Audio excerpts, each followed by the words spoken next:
আজকে আমি সসেজ রান্না করব, চিকেন সসেজ ছোট ছোট করে কেটে নিয়েছি। এটা আমার মেয়েকে দেখানোর জন্য, যেন কখনো রান্না করে খেতে পারে। ইজাবেলা, রোহান এবং আরিয়ান, তোমাদের জন্য। এটা টমেটো, টিনের কৌটোতে টমেটো পাওয়া যায়, সেটা এই কিছু মশলা সাথে আছে, হলুদ, মরিচ, জিরা গুঁড়ো, ধনিয়া গুঁড়ো, সাথে আছে আস্ত জিরা। আমি এখান থেকে কিছু জিরা তেলে ঢেলে দিব, তেল আগেই দিয়ে রেখেছি। এখন আমি জিরা এখানে দিয়ে দিব।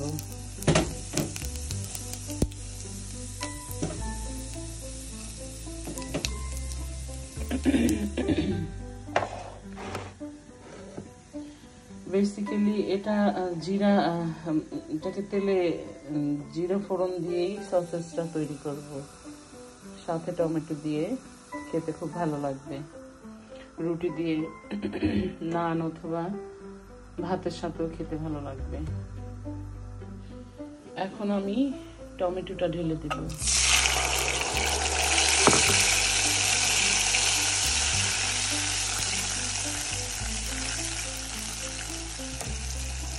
সাথে হলুদ, মরিচ, জিরা সব দিয়ে দিব।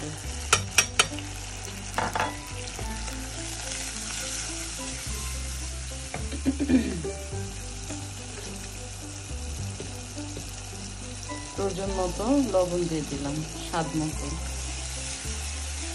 ব্যাস, এটাকে কিছুক্ষণ কষিয়ে তারপর সসেসটা দিয়ে দিব। মশলাটাকে একটু কষিয়ে নিলাম কিছুক্ষণ, 5 মিনিটের মতো। এখন এতে আমি সসেসগুলি দিয়ে দিব, সাথে কিছু কাঁচা লঙ্কাও দিয়েছি। এখন আমি সসেসগুলি ঢেলে দিব।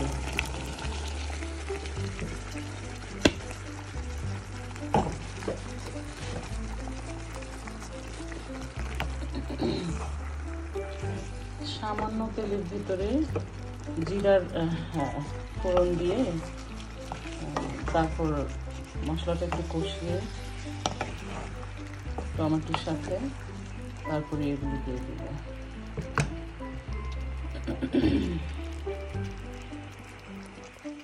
এখন ঢেকে দেই, একটু কষে আসলেই 1 কাপ পানি ঢেলে দিব।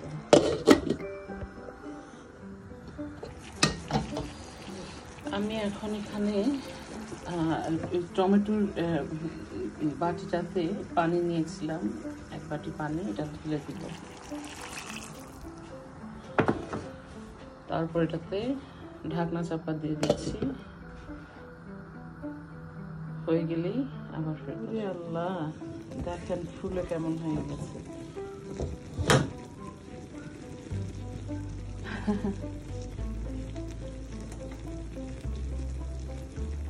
সসেজ রান্না করলে কিন্তু ফুলে যায় যখন সেদ্ধ হয়। আবার এটা একটু ঠান্ডা হলেই এটা তার আগের জায়গায় চলে আসবে। আমি চুলাটা কমিয়ে দিয়েছি। আমি এখন একটু ধনেপাতা ছড়িয়ে দিই।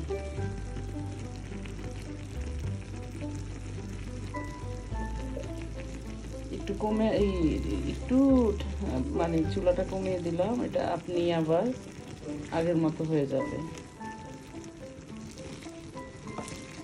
বাট এটা খেতে কিন্তু খুব সুস্বাদু।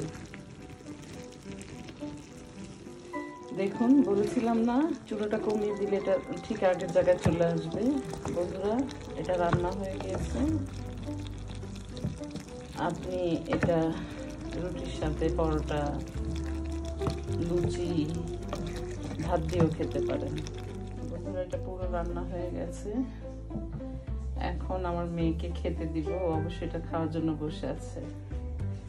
আমি রুটি আগে থেকেই তৈরি করে রেখেছিলাম।